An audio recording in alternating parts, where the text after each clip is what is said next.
here at the Lavender Farm, located next to Loch Leven.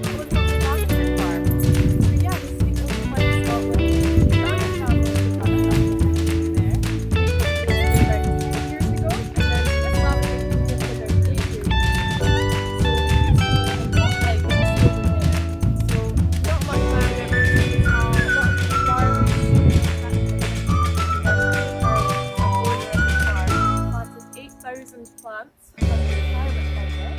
So quite a tricky retirement project, but definitely worth it because we all get to have and enjoy this.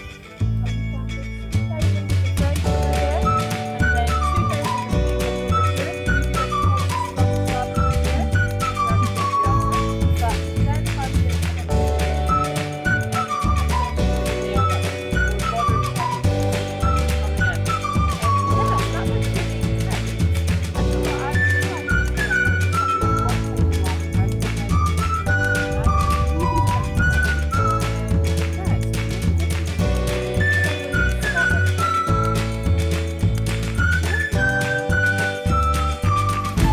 flexible, they can sway quite nicely in the wind, whereas this one has to be kept much more compact, and that's for a reason because you see the roots are quite brittle, and so if they aren't kept compact they kind of tend to just snap off, which is not what we want at all. So they have to be kept compact like this compared to the English, which is let run freely a little bit more. Yeah, the colour is another major difference, a pretty obvious one. It's much more of a vibrant purple here compared to a bit more of a muted grey. This might start to flower over the next week or so, a little bit more, become a little bit more purple, but it should still stay a kind of muted colour.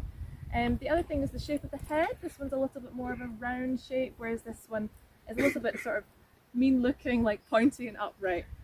But yeah, the difference you're probably most interested in is the scent. But I don't know about you, but I used to think that there was only kind of one typical lavender scent, but there's actually quite a few differences in the scent between the two varieties.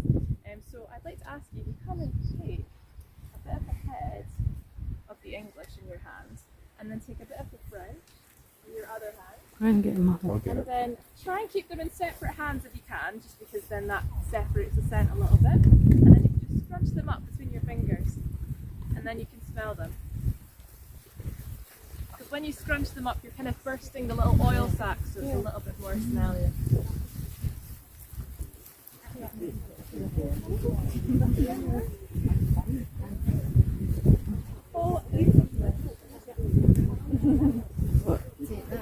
Right. Which one do you want to smell first? The English. Smell the difference between the two, I think. Okay. Yes, English. That's more. How would you describe the smell? Different smells? Yeah. How would you Oh, they're the same, but yeah. Really? Yeah. I think everyone has I like different noses this. and different kind of senses The of French smell, one. so everyone has a bit of a different opinion. This one is Generally, more it's what you argued call that it? the French is a bit more strong than the Stronger, English yeah. one. Yep, for the The French. English one's a little bit more kind of floral, We had the French delicate, lavender whereas the the other side French of is a little bit more sort of woody. Yeah, no, definitely, yeah. That reminds me of what you buy from the shops a bit more. Really? Yeah, the French one? Yeah. Yeah, it's a bit more intense, isn't it? So they would kind of describe this as a sort of camphor smell. So I don't know if anyone's ever smelled camphor before, but it's a little chemical that there's a lot of that in the French. If you're interested in what that smells like, we do actually have a bottle down in the tent down there, so you're welcome to after the tour go and have a wee smell. But yeah, Hitchcock, I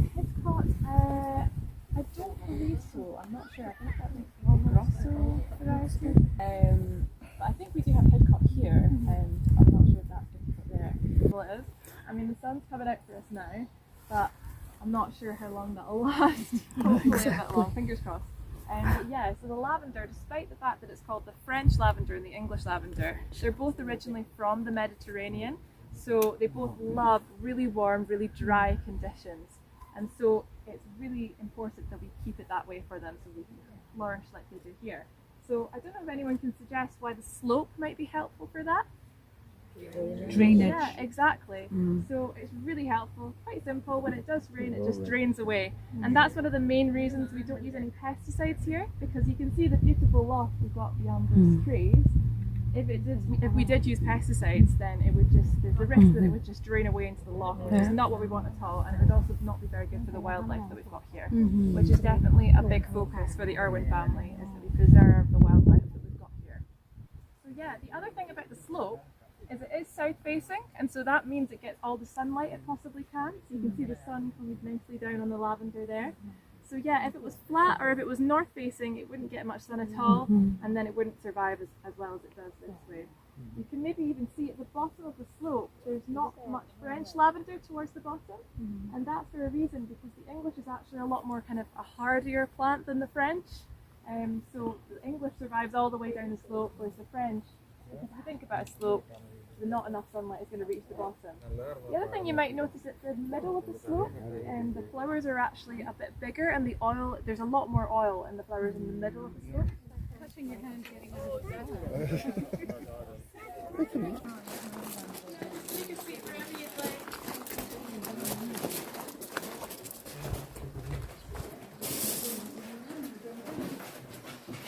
Having a seat wherever you prefer.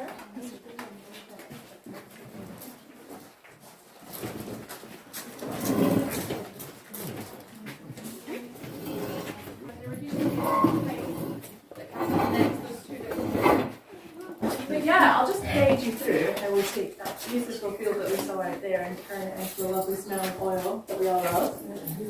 So it's actually quite a simple process. Yeah, you can probably, as you come in here, like, you can smell it as soon as you come in. It'll actually get probably a lot stronger in a few weeks' time when they actually start using it. But yeah, so this is our stone.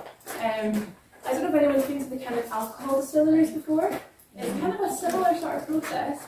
So it's actually quite simple.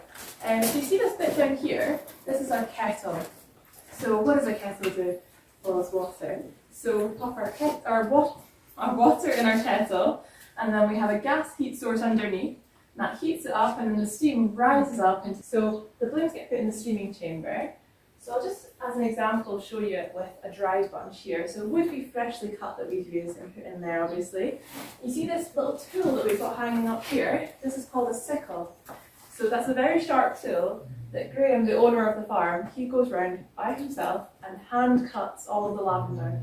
So it takes him about 2 weeks in total. He goes around every single plant and hand cuts it himself using that tool up there. So it's very labour intensive, but very worth it, because it means that there's absolutely no weeds that get into that steaming chamber there, and it's just pure lavender. As well as it is very helpful for the wildlife, because if you're using these sorts of big machines that a lot of the bigger farms do, you might catch sort of wildlife and harm their habitats a lot more than you would if you can be a bit more precise with it at that point. But yeah, so if you can imagine, there's about 150 plants that get into that chamber at sort of one time. So this is a dried bunch, but you see the sort of buds at the top. So that's where the really valuable stuff is. So that's where these little sort of sacks of oil are, and they've got the really nice smelling stuff in them. So we need to get that out. And the way it happens is the steam rises up from the kettle and sort of travels through the stem and then heats up the little sack of oil, then that bursts, releasing this lovely smelling oil vapour. And so that rises up, if you can use your imagination a little bit, and imagine the pipe kind of connecting here, but the sort of oil vapour will rise up through the pipe, down here into this thing here. I don't know if we've got any scientists here that might know what this thing is for, or what this thing is. Any suggestions? Yeah? Condenser? Exactly, yeah. So this is a condenser, and the whole job of a condenser is to basically take something from a gas form into a liquid form. And so as much as it would be nice to end the process there, it would be pretty difficult to turn a gas into anything, so it has to be cooled down. So this is filled with freezing cold water, which gets constantly replenished when you're using it, just to make sure it's as cold as possible. Then that sort of spirals down, and then comes out as a liquid. That was all handmade, so I should show off. But yeah, so it comes out in this sort of form you might see here. So you can kind of see this little layer of oil sat nicely on the top, and then you've got your lavender water here. So the oil is the really, really concentrated stuff. So that's your sort of essential oils, that's what you're going to get in there.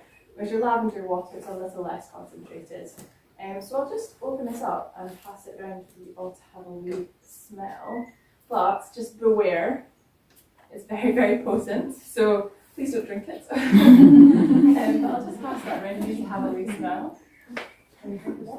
Lavender water itself is not useless, so people like to use that nowadays more so for like skincare, like in your toners, that sort of thing. But back in the day, the Romans actually used to use it for their washing. So they would go through this entire copper still process. They would use exactly the same as we've got here. And they would get their lavender water and add it to their washing so their clothes smell lovely, as well as it's got a sort of natural antiseptic quality to it, so it just makes them nice and clean. I think people to this day still use it for their washing. I don't know if anyone knows what the word lavare means. To wash. To wash, exactly, yeah. So that's where the word lavender comes from. It's essentially known as the washing plant. So that's where the word comes from. Is that everyone done with the? Yeah, I'll just cover that for me. Thank you. Yeah, so that's just a few uses of the oil. But because I probably have mentioned it, but do you happen to know what material we use with still here? Like what metal is this? Yeah, exactly. So the copper is really important because it makes the process so much more efficient than if we didn't use copper. So if we've got scientists here, they'll know it's a very good heat conductor, so that means it makes things really, really hot. And so the bit that I talked about earlier with the kettle, it's really important that that's as hot as it can be to make sure the process is really efficient. As well as it's sort of a self-cleaning type situation, so it kind of neutralizes sulfurs, that sort of thing, and removes impurities from the process. So it makes sure we get this really pure product at the end of it. So it's very worthwhile having copper. I mean, the final reason is that it's very pretty metal. It looks very good, so that is a very good reason for it as well. So you can see the stainless steel stills we've got over there. They're also used for things like rosemary, chamomile, mint, that sort of thing. And the copper would just be used for our lavender here. So we've used the English and French in here, but at separate times. So one day you might do your English, and the next day you might do your French. So, for example, one run would last about 40 minutes, I believe. So you might run it for about 4 hours a day. The gas itself costs about £10 an hour to run, so it's quite a costly process, and it's quite obviously labour intensive with your sickle and using the whole copper still. But it's worth it in the end because you get this really, really pure product at the end of it. But there's no one else doing it like this in the UK at least, so it's very good that we get to enjoy that. But yeah, I don't know if there's any gardeners here. Anyone likes to grow their own lavender at home with their own plants? Yeah. So you can actually do this process at home. So you probably wouldn't want to get under 200 litres still. That's probably not realistic, but you can get much smaller ones. So you can get this is a 60 litre one here. You can get even smaller than that. You can get about 1 to 2 litre ones about the size of a kettle. So they're really good if people like to grow their own lavender, grow their own sorts of plants, and then use their own still and get their own oils. However, if you did want to sell it, you do have to go through a bit of a legal process, just in case someone did have a bit of a reaction to it, and then that would cause a lot of legal trouble for you. So you have this thing called a safety data sheet, which we have to get tested every year. So basically, all this says is it's safe to sell for people to use. And so they basically take a sample of the blooms, extract the oil as a vapour, and test the oil. And all that sheet tells you is basically a breakdown of absolutely everything that's in the oil that we have here. So when they took it to the Cotswold Perfumery, they were absolutely shocked at how pure it was, and that really is down to the fact that they go through this whole process with the copper still, hand cutting it, and really just making sure it's as pure as can be, essentially. But yeah, I just have one final question for everyone. I want to see how many litres of the oil that sits on the top, how many litres do you think we might get after an entire harvest? Any guesses? What's that? 5? Yeah. Any other guesses? For the whole farm or just Whole one farm. batch? No, just the whole farm. 10. 10? Any other guesses? 500? 50? Okay, we've got a range of guesses there, so you're right with 10. So it's 10 litres of oil that we get, so not a lot at all. I had someone else in here saying, was it 3,000 or something? So we're definitely not far off. But yeah, so it's only 10 litres of oil for the entire farm, which is incredible really, so it's very, very valuable. I do believe actually we sell 1 to 2 litres of that oil that we get to a company called UTAN. Don't know if anyone's heard of it. It's kind of in Superdrug, that kind of thing. So they do like tanning products, that kind of thing. And if anyone's ever used tanning products, they've got not a very nice smell to them. Not many people like it. And so they really wanted Scottish, locally sourced lavender oil. And so they came to us. And yeah, we sell 1 to 2 litres every year to them, and it makes their products all smell lovely. So it's right then. But yeah, I don't know if there's any other questions that anybody has. Yeah. What about using lavender for cooking? I wanted to make lavender shortbread. Would I use oil and the little flowers, or what would? it's definitely more the English lavender that people like to use because it's just always a bit more of a subtle fragrance. I think with our lavender oil, for like the kind of safety data sheets and stuff, we tested it for kind of fragrance purposes and sort of cosmetic use. So it's not been tested for use in food. So we can't say that it's safe to use our stuff for eating, just because it hasn't been tested for it. But I do believe some people do like to use. Yeah, I mean, I use rosary. Yeah, I know. Yeah, exactly. It's very similar. I don't ever slow up, no, I don't take shit. I got no love for the fakeness. If you wanna play tough, I wanna hate this, I'll always show up.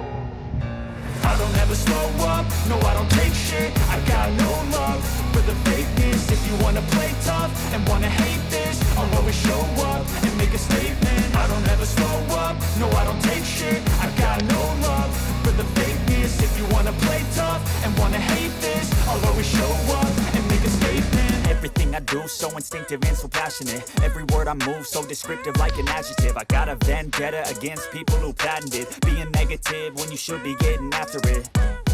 I got facts over tracks, this and that. Spitting slow, spitting fast. I could roast, I could gas. Think I'm okay at last, but I don't know if that can erase all the past. And the pettiness, a reflection of the emptiness. Hilarious, you think you're worth my time, you're delirious. Mysterious, because you hide behind a fake exterior. Inferior, you know I'll always be a bit superior. Get off of me, this ain't no humble brag. I want you to hear words, you can say them back. I want you to feel free from the chains at last, and to believe in what you got, it was built to last, yeah. Now that I've been put through hell, I never got anyone's help. I had to do it all myself.